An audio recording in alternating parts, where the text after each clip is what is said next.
Hello everyone and welcome back to my channel. Today we're going to do sort of a reading update, catch up on all my reading, all the plans, because I've been on a book buying ban. In addition, I had some really good reads in June. It was actually my favorite month of reading so far. So I'm going to tell you my ratings and thoughts on all of those. And then in addition, we are going to go over everything I have left on my physical TBR, because as a lot of you know, I put myself on a book buying ban back in March, I want to say, which is literally March, April, May, June, and now it's July. So 4 months of not being able to buy books as I please, which as a reader, it's so hard. It's literally torture. So I'm gonna tell you guys what's changed because I may or may not have gone book shopping. And in addition, just my plans for getting it done because I really do want to finish out my physical TBR. I feel like my goal was midsummer and that's in like a week. And I have more books than I can read in a week. So we're going to talk about that. First thing, however, we are going to start off with everything I read in June. As I said, it was my favorite month of reading so far. I had so many good reads and a lot of them did come off of my physical TBR, which is such a nice feeling, like putting off a book because you're scared you might not like it or just because you had other plans and then you read it and you loved it. So the first book I finished in June was Heartless by Marissa Meyer. I had very high hopes for this book.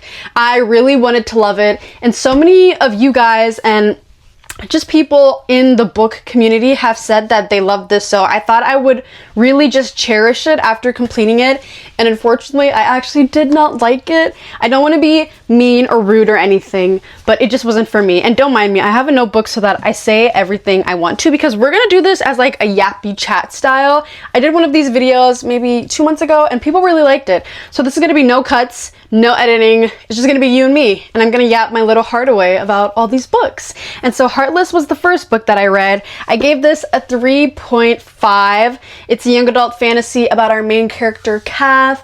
She is kind of like a princess, not really a princess, but she has a high standing in their society, and she really loves to bake and she wants to be a baker, but in this time there is no baking opportunities for her. Like, she's a girl, she's expected to be married off, and eventually the king ends up having interest in her, but it's someone else who kind of catches her eye.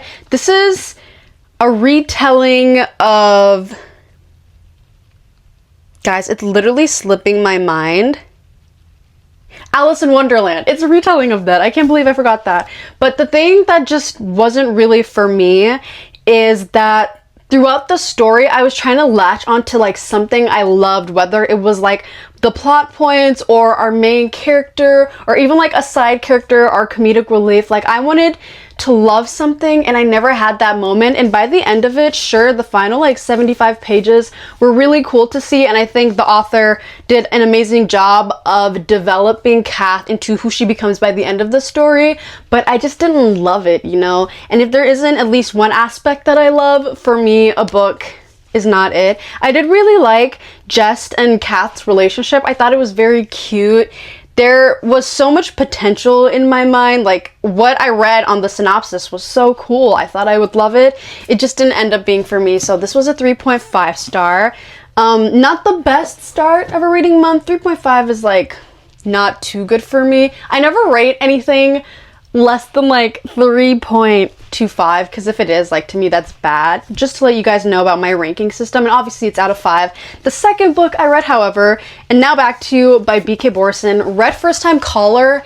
I think it was in February. I loved it, guys. I had never read a B.K. Borson book.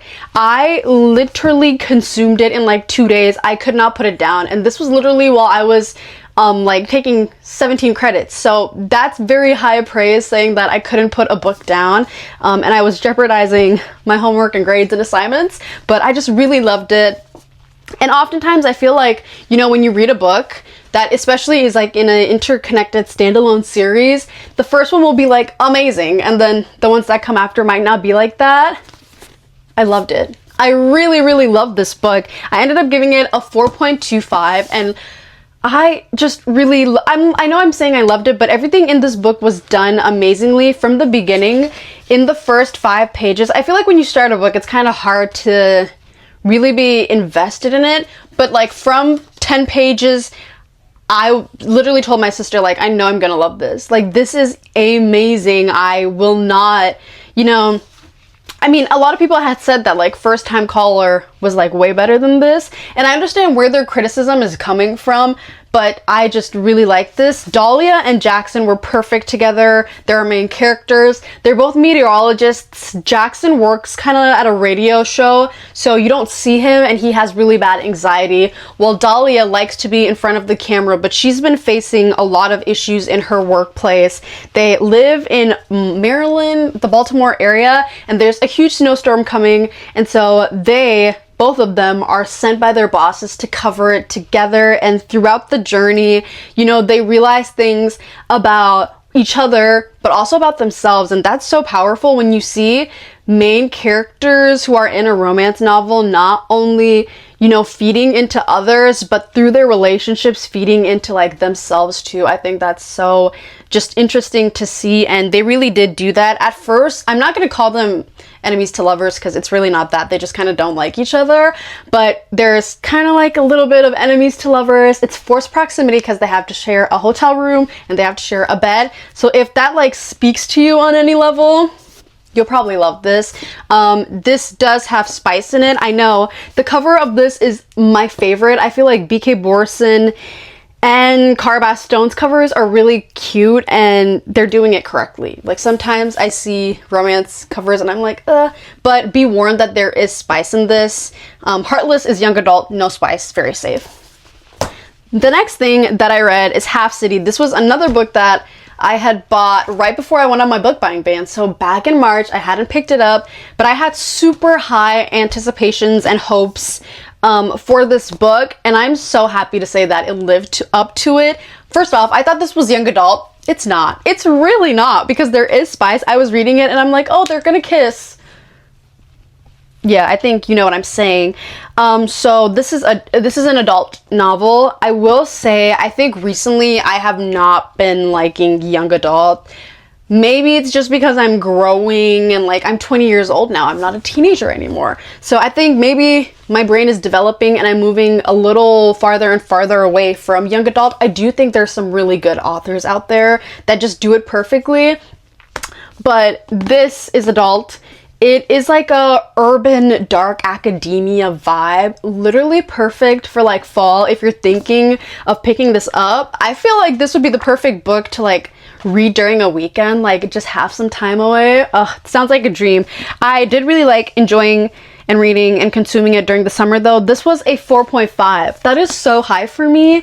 One thing about me is that I take my rankings very highly, and I'm glad that I'm making this now, because a lot of times when I do make my rankings, I'll be like, okay, this is a 4-star, and then I'll think about it, and then I'll raise it or decrease it. This was a 4.5 star as soon as I finished it, and it still is. Our main character, Viv, has always had these powers, but the family that she's in and the city that she's in, she has to hide it until one day. And in this world, there's, like, otherworldly beings, like there's vampires and everything. One day, Viv, who, like, literally kills, she's a demon hunter, she kills demons, she comes across a demon, and he's not as it seems. Well, he's a vampire, I think. Well, anywho, Viv ends up going to the school in which they're, like, training demon hunters, and she slowly explores things, and her first week there, girls start to go missing. I'm sorry, guys. I'm, like, brain farting right now.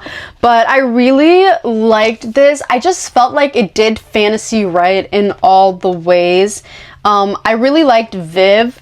Sometimes she, like, gets a tad bit annoying, but, like, she's 21 years old. She's still a girl. But I really did like Reed. I felt like their, like, relationship progression was cute. This is the first book in a trilogy. This came out, I don't know when it came out, but it came out not too long ago. It has not been a year. The second one is coming out this fall. So going back to my point that this would be the perfect fall read, maybe once it comes out, you can read both of them. I cannot wait for the second book. The third book, I think, is coming out next year. So, like, oftentimes when series comes out, it's like a year and a half, like a gap. No, the gaps between this series coming out is doable. That's why I was also scared of picking it up.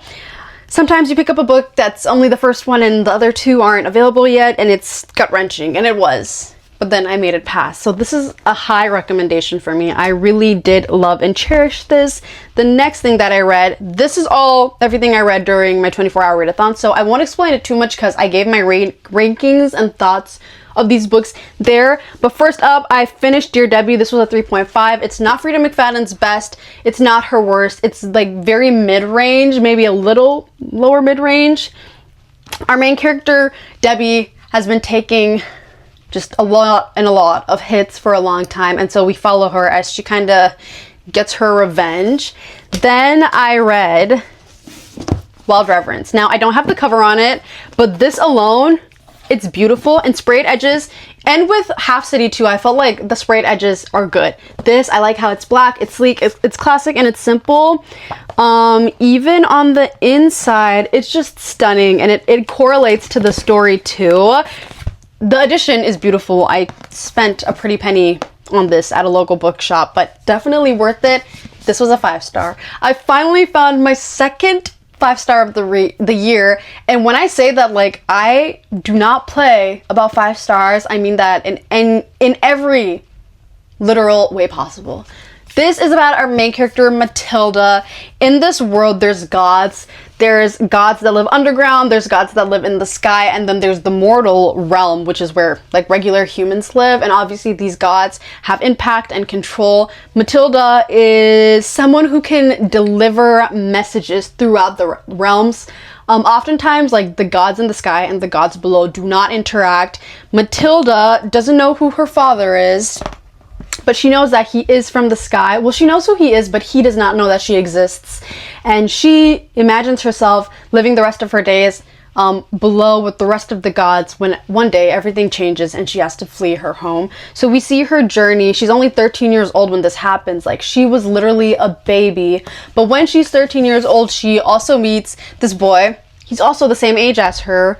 I think he might be like a year older, but he's a human, and Matilda finds out that sometimes she can go into people's dreams, and she goes into him. They form a bond. They don't see each other for 13 years, and then finally they reunite. And their love was just so powerful. It was so cute to see everything in this book. Like, there's war, there's amazing side characters. This was just pure perfection, a 5-star read. Then I moved on to Murder at World's End. This is a no for me. I didn't like it. I ended up giving it a 3-star. It's kind of like the same problem with Heartless, but more amplified. And I hate giving like a bad review. I'd rather just not talk about it. But there wasn't anything I liked in this book. I read it and I finished it just because I'm not a DNFer. And like, I bought this book with my own money. It will be getting unhauled ASAP. Whenever I do my unhauling, this will be one of them. It just really wasn't for me. It's set in the 1910s, and there's this rich man. He has a mansion. There's like maids and butlers, and this man named Steven ends up going.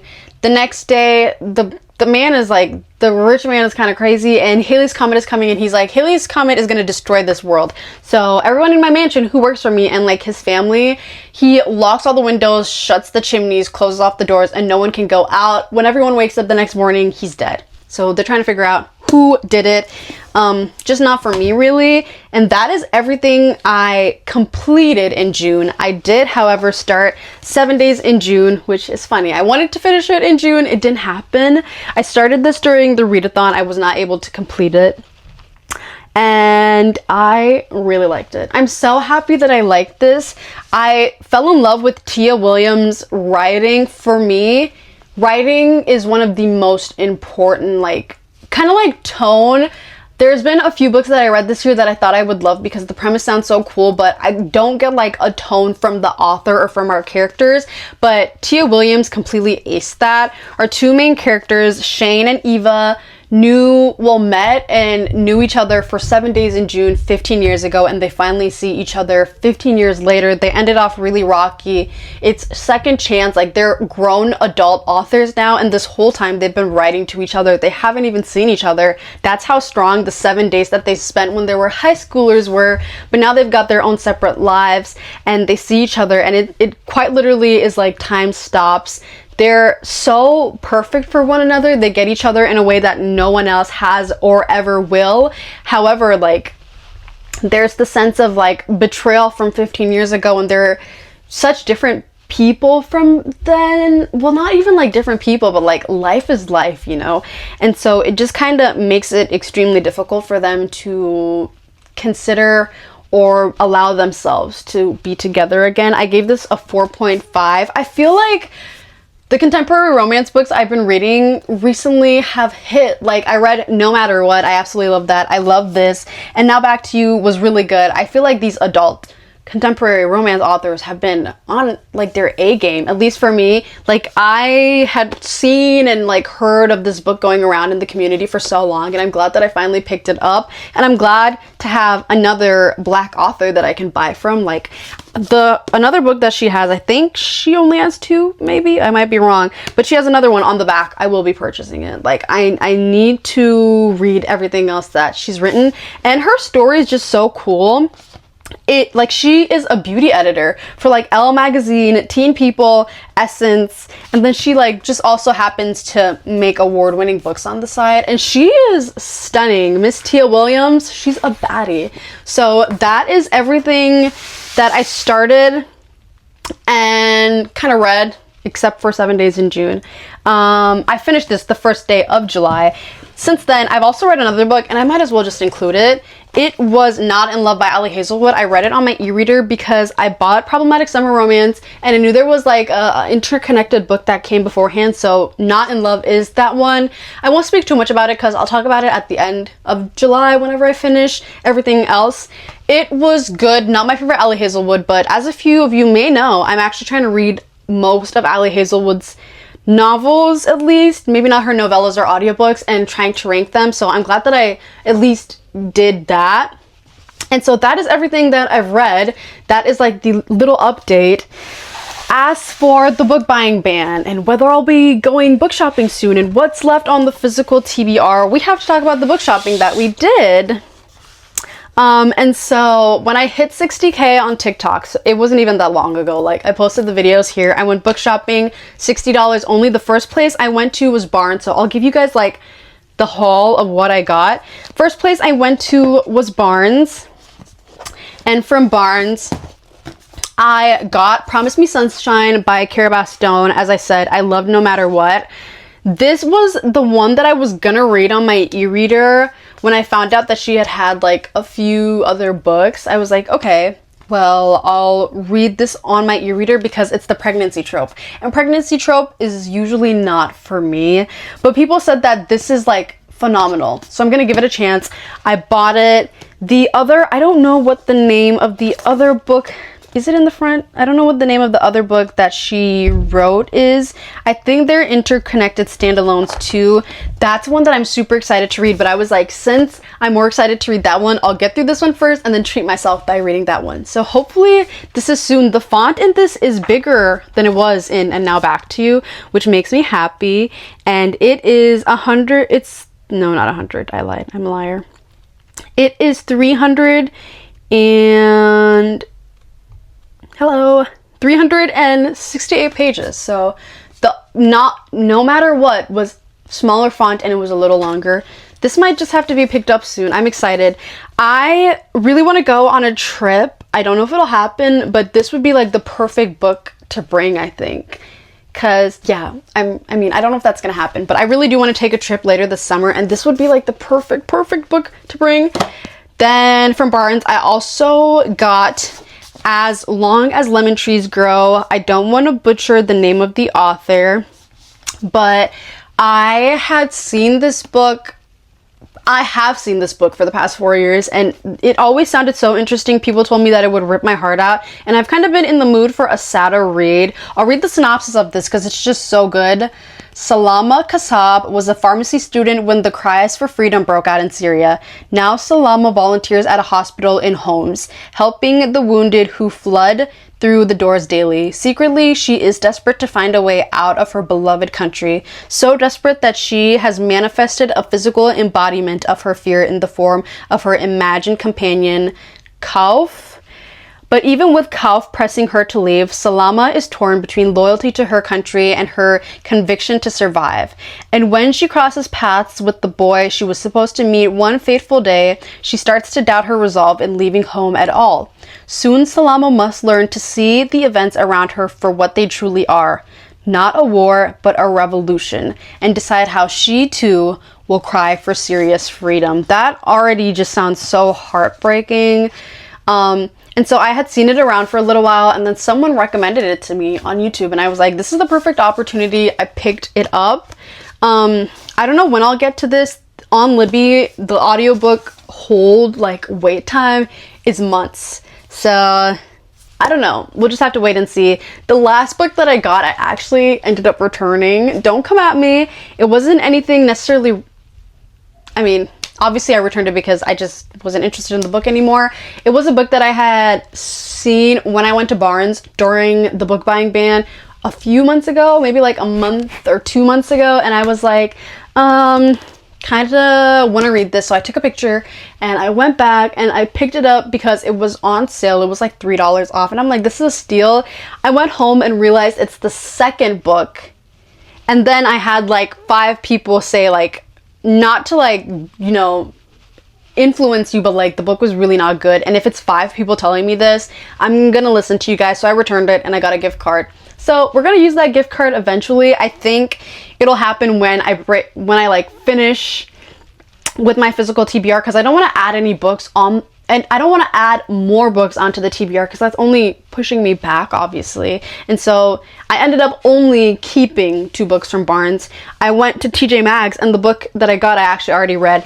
It was Dear Debbie. It was $10, and at Barnes, it would have been like, I don't know, it would have been more. And so I got it as a deal, and I've already read that. Then I went to Half Price Books, and when I went to Barnes, I was looking for problematic summer romance, and they didn't have it. I went to Half Price Books and they had it. I swear this was also $10. There's no sticker on it. I must have taken it off. But this is something I've been wanting to read, and it had just been a little too long since I read Allie Hazelwood. A little too long is like a month and a half for me. And so I've seen a lot of mixed reviews on this because it's age gap. We see both of these characters, we saw both of them in Not in Love, and so it's our male main character's sister, younger sister, and his best friend. And I know a lot of people talk about how like at first the man, he's like 13 years older than her or something. It's like a very, yeah, he's 38, she's 23, that's 15 years. Oh, 15 years is a lot. Like a lot. I didn't realize it was that big of a gap. But people talk about how like he acknowledges the fact that this age gap is a lot, and it means a lot, especially because he doesn't want to take advantage of her. So people said that Allie Hazelwood did handle that in a positive manner, and so the romance of it wasn't, you know, like icky. And so those are the 4 books that I added to my physical TBR, except I finished one, which is good. I went back and checked the last update video that I made, which I posted on here. I think it was earlier-ish June, maybe like literally a month ago. And I had 14 books on my physical TBR at that time. I finished a few, but I've added a few, and now we have 1, 2, 3, 4, 5, 6, 7, 8, 9, 10, 11, 12 books. So we do have less books. However, my rule was that I had to read every single book on my physical TBR except for 5 of them. So if we have 12 books and we don't have to read 5 of them, what does that mean, guys? There's only 7 books that we have to finish, and that makes me so excited. I'll kind of like go over everything that I have on my physical TBR. I talked about these 3. I like that these are all standalones. I read the book that comes before this. I don't have to read anything before this. This is a standalone, and so I could honestly just read this. However, there's books on here that are part of series. First off, I do actually have to shout something out. I started my book club. It's on Fable. It's free to anyone who wants to join. It's called Records of a Reader, and it was a name that I thought up of, and then when I asked you guys for advice, a lot of people said the same thing. So Records of a Reader, because my username is Records of a Girl, it just fits. It's all genres, okay? but a lot of us really like fantasies, romances, and mystery thrillers, but we're open to like all genres. We're open to realistic fiction, nonfiction, literary fiction, like we're open to all of it. What the idea is that there's going to be months, and within these months we'll like read a genre and we'll pick a book. And so the first month we are probably doing fantasy or romantasy. So it's up to everyone to give recommendations, and probably tomorrow from those recommendations that I see pop up a lot, I'm going to pick and make a poll, and everyone's gonna pick, and then whatever has the most likes is the book club pick of the month. We start on the 15th, so not at the beginning of the month. And my reasoning for that is because I'm always catching up on things from the previous month at the beginning of the month. So I thought it would be nicer just to have a book club that doesn't start like right at the beginning of the month and you have to like go buy the book or find the book on your e-reader and all that. It's less of a hassle. One of the recommendations I've been getting a lot is the Jasad Heir. The Scorched Earth trilogy, duology, I believe is what it's officially called. I got this for Christmas from my sister and I never picked it up. This is my most anticipated read of the year. Like, I am hoping to love this as much as everyone else does. For the first book, I've been on the audiobook hold for 4 months. 4 months. I put it on hold in March. 4 months later, it's not available, and it won't be for a few months. So I'm trying to like find my way around that. I've kind of been struggling with getting audiobooks, but this is something I really would appreciate if like the book club picked, because first off, a lot of us haven't read it, but it would be a good pick. How to join the book club is you go to Fable and you can follow me. My username is just my first name, Siddissie, Siddissie, Siddissie, Siddissid. You can go to my profile, and then there's like little like mini subheaders, and there's one that says clubs, and there's only one club that I'm a part of, and it's Records of a Reader, and you can click join, and there's a place to introduce yourself. There's just a lobby where people talk about their current reads. Like, it's such a community, and it's only been up for 3 days, 4 days maybe, and everyone is so kind. There's like so many different people. It's just such a safe space, so I hope to see all of you there. I would love to see all of you there, but this is something I would really consider. This was originally going to be one of the 5 books that I didn't read, but now I really do want to read it. Genuinely, I think it would be very nice to finally get to it. I have Legendborn. The first 3 books are out. The last one is coming out eventually. I think maybe end of this year or beginning of next year is when it's coming out. I actually did finally start Legendborn. I read the first chapter, so I'm on page 22. I'm liking it so far. I have the audiobook of this. Yay, finally. Like, it's not something negative. I have the audiobook of this. And so it's kind of what I'm currently reading. My thought is that I'm going to finish this, pick up Problematic Summer Romance, and then maybe start Caraval. I think it's finally time for me to start it. So many of you guys have been waiting and like asking me to read it, and I understand that people really want to read it, but like there's a reason I'm not reading it, and I don't want to be like negative or anything, but like I'm gonna read what like I want to read, and if I'm not feeling it at the moment, rather than forcing myself to like sit through a book and then give it a negative rating because I don't want to read it, I'd rather wait. And some people might not like that, but it's my reading, and I want to do it fairly to like all the authors and books, and I don't want to read something that I'm not feeling. And so it might be a few weeks, because this is 500 pages, this is almost 400 pages, but I do want to get to Caraval, so that might be upcoming. Then this is a book that my friend actually got for both of us, Bloodbound by Ellis Hunter. I haven't heard anyone talk about it. I don't really know what it is. I'm pretty sure it's a romantasy though. And so whenever we decide to read it is when we're gonna read it. Because of that, this might just end up being one of the 5 books that I don't read. Also, same with Beg, Borrow, or Steal by Sarah Adams. She's an author I really want to try out, but I bought this not knowing that it was the 3rd one. I thought they were all standalones. They're not. It's like an interconnected series. I don't think they're even standalones. Like, I feel like this one might be more connected than like Carabas Stones. So this is definitely not going to be read because I need the other 2. Like, I have to buy the other 2. Or I could read it on my e-reader. But just for the sake of not having to add 2 books onto the list, it's not going to be read. Same with A River Enchanted by Rebecca Ross. I mean, I've loved everything that I've read from her so far. I have Wild Reverence and Ruthless Vow up there. I like them. And then obviously, no, I lied. Guys, when I talk for too long, you're going to hear, and I'm going to watch this back and be like, I have no idea what I was saying. Divine Rivals and Ruthless Vow up there. That's the duology. And then this takes place ahead of time, but I ended up reading it after because I didn't even know it was an option. Wild Reverence. I liked all 3. This is the first in another duology she has. I don't have the second. And this edition I bought from the same place as Wild Reverence, and it's really pretty and beautiful. People have said really good things about this too, but I don't have the second book. So these 3 for sure will not be getting read.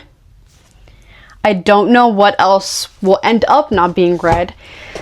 But as I said, this is the stack of what's left on my physical TBR. 2, 4, 6, 8, 9 of them I'm considering, but 2 of them from this stack won't be read and will be joining this. It might just be what I like might not feel, and they're just gonna be, it's not even that I'm not like choosing to read them, it's that it's just kind of like how the cookie crumbles. But that is it for today's video. I like love just yapping to the camera. I love yapping and knowing that like I'll post the video and you guys will be in the comments sharing your thoughts. It's like the best thing ever, the best community feeling. It makes me feel all warm and fuzzy. But that is it for today's video. Let me know if there's anything you're thinking, like any tweaks about the book club, which please make sure to join. We already have over 400 people. I don't know how that happened. It makes me so happy, makes me so joyful, but we will be voting soon. I hope you guys enjoyed the video. I've been making a lot of reading progress and I'm hoping to make more of it in July. I hope you guys have a great rest of your day, whatever time it is, morning, night, noon, anything, and I'll see you guys in the next one. Bye!